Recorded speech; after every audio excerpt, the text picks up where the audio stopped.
Mobile ঢুকিয়ে দিয়েছে। আরে মোবাইল পুরো পিছলাই।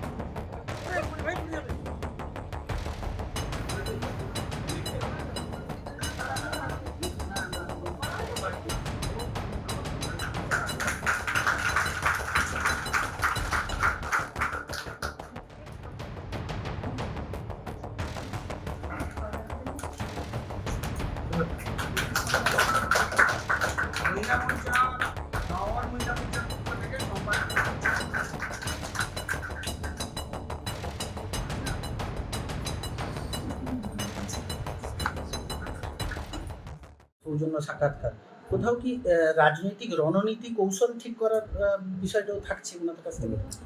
দেখুন, আমি হিন্দু বাড়ির মেয়ে।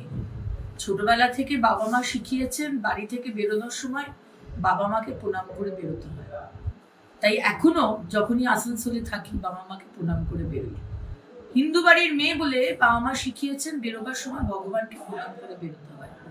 বড়রা যারা বাড়িতে রয়েছে, ঠাকুমা, দিদিমা, জ্যাঠামশাই, তাদেরকে প্রণাম করে বেরোতে হয়। একটা যুদ্ধে নামছি, যুদ্ধ, সেই যুদ্ধে নামার আগে আমার যারা শিষ্য নেতৃত্ব, আমার যারা বড়রা রয়েছেন, গুরুজনরা রয়েছেন, তাদের আশীর্বাদ নিয়েই বেরোতে হয়। এটাই ছোটবেলা থেকে শিখে এসেছি। এটা কোনো রণনীতি, স্ট্র্যাটেজি এগুলো নয়, এগুলো আমাদের রক্তের মধ্যে রয়েছে। সুতরাং সেই কারণেই গতকাল যখন জানতে পেরেছি, মাননীয় গৃহমন্ত্রী অমিত শাহজি আমাকে ফোন করেছিলেন, সর্বভারতীয় সভাপতি নাড্ডাজি ফোন করেছেন। যখন জানতে পারলাম যে আমি মেদিনীপুর থেকে দাঁড়াবো, তখনও কিন্তু লিস্ট বেরোয়নি। তখনই দিলীপদার বাড়িতে গেছি, তাকে প্রণাম করেছি আর আশীর্বাদ নিয়েছি এবং সম্পূর্ণভাবে দিলীপদার হাত দিয়ে আমি পার্টিতে এসেছি। 2019-এ আমি ভারতীয় জনতা পার্টি জয়েন করেছি দিলীপদার হাত দিয়ে। দিলীপদা আমাকে 1 বছরের মধ্যে, আপনি জানেন আমি সম্পূর্ণ একটি অন্য জগৎ থেকে এসেছি।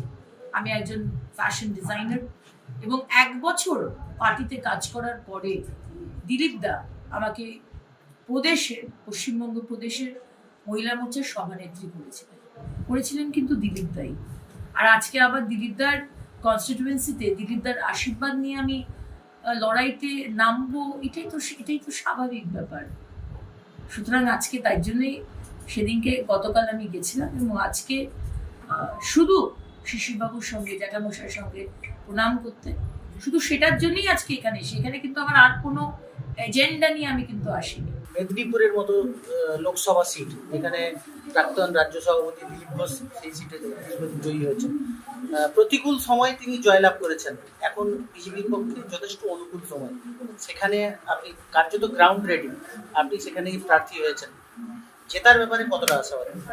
200%।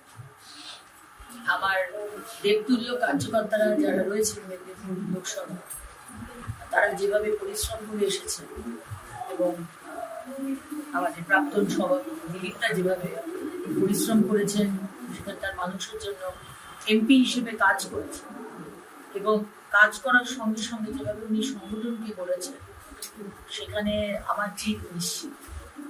200% আমি নিশ্চিত যে আমি মেদিনীপুরের মানুষ আমাকে নয়, আমি বড় কথা এখানে কর্তব্য ছিল এবং মাননীয় প্রধানমন্ত্রী। এটা বিধানসভার ভোট নয়, এটা লোকসভার ভোট, এটা ভারতবর্ষের ভোট। মোদিজিকে আমরা তৃতীয়বারের জন্য জিতিয়ে নিয়ে আসবো। মোদিজি আমাদের অভিভাবক, শুধু বিজেপির কার্যকর্তাদের অভিভাবক নয়, আমাদের 140 কোটি মানুষের অভিভাবক। যেভাবে উনি ভারতবর্ষকে এগিয়ে নিয়ে গেছেন, আজকে তেলের দাম বাড়তে পারে, জিনিসের দাম বাড়তে পারে, অসুবিধা হতে পারে, জিনিসের দাম কমতে পারে, কিন্তু মেন হচ্ছে মানুষের সুরক্ষা, সম্মান। কোনো একদিন হঠাৎ করে সকালবেলায় উঠে দেখলেন যে পাশের কোনো দেশের সাথে যুদ্ধ লেগে গেছে, এই জিনিসটা কিন্তু মোদিজি থাকতে হবে না। মেন হচ্ছে সিকিউরিটি। এবং ভারতবর্ষের সাথে বাকি সমস্ত বিদেশ যে কান্ট্রিজগুলো রয়েছে তাদের যে সম্পর্ক, যেভাবে আজকে ভারতবর্ষকে মোদিজি এগিয়ে নিয়ে গেছে, সেখানে আর কোনো অপশন নেই ভারতবর্ষের ভারতীয়দের কাছে, ভারতবর্ষের মানুষের কাছে এবং মেদিনীপুরের মানুষের কাছে। একটা জিনিস নিশ্চিত যে এবারের ভোটে, আগেবারও যেরকম ভোট দিয়েছিলেন 2019, এবারে আরো বিপুল ভোটে মাননীয় প্রধানমন্ত্রীকে মেদিনীপুরের মানুষ। প্রতিপক্ষ রয়েছে জুন মালিয়া, লড়াইটা কি কঠিন মনে হচ্ছে? দেখুন, জুন মালিয়া কোনো ফ্যাক্টর নয় এখানে। ফ্যাক্টর হচ্ছে তৃণমূলের যে দুর্নীতি। মুখ্যমন্ত্রী মমতা বন্দ্যোপাধ্যায় হচ্ছে আমার কম্পিটিটর, আমি ওনার সাথে লড়াই করছি। June Malia is not a big deal. June Malia অবশ্যই একজন সম্মানীয় বিধায়িকা, আমার সাথে উনি বিধানসভায়, আমরা একসাথে বিধানসভা করি, কিন্তু এখানে তৃণমূলের যে অপশাসন, যেভাবে তারা দুর্নীতি করে গেছে, আমার আপনার সাধারণ মানুষের টাকা চুরি করেছে, মহিলাদের শ্লীলতাহানি হয়েছে, দিনকে দিন মহিলাদের কোনো সম্মান নেই, কোনো সিকিউরিটি নেই। অথচ আমাদের মহিলা মুখ্যমন্ত্রী তিনি শেখ শাহজাহানের মতো দুষ্কৃতীদের পাশে দাঁড়ায়।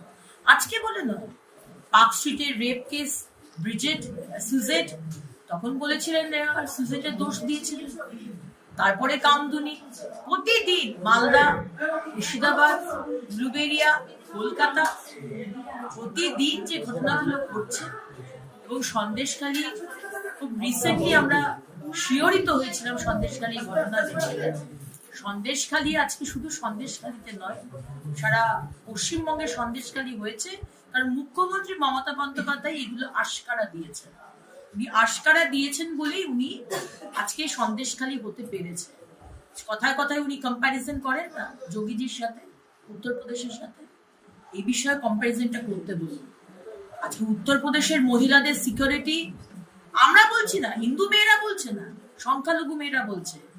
অখিলেশের সময় বেরোতে পারতাম না, এখন আমরা রাত হোক, দিন হোক, ভোরবেলা হোক, আমরা বেরোই, আমাদের কোনো ভয় নেই। এটা হচ্ছে যোগীজির দেশ, আর আমাদের এখানে কোনো সুরক্ষা নেই। আপনার সাথে যে কোনো সময় যা কিছু হতে পারে। সুতরাং এই সবের বিরুদ্ধে আমাদের লড়াই, তৃণমূলের অপশাসনের বিরুদ্ধে লড়াই, মমতা ব্যানার্জির সঙ্গে আমার লড়াই। জুন মালিয়া কোনো ফ্যাক্টর নয়।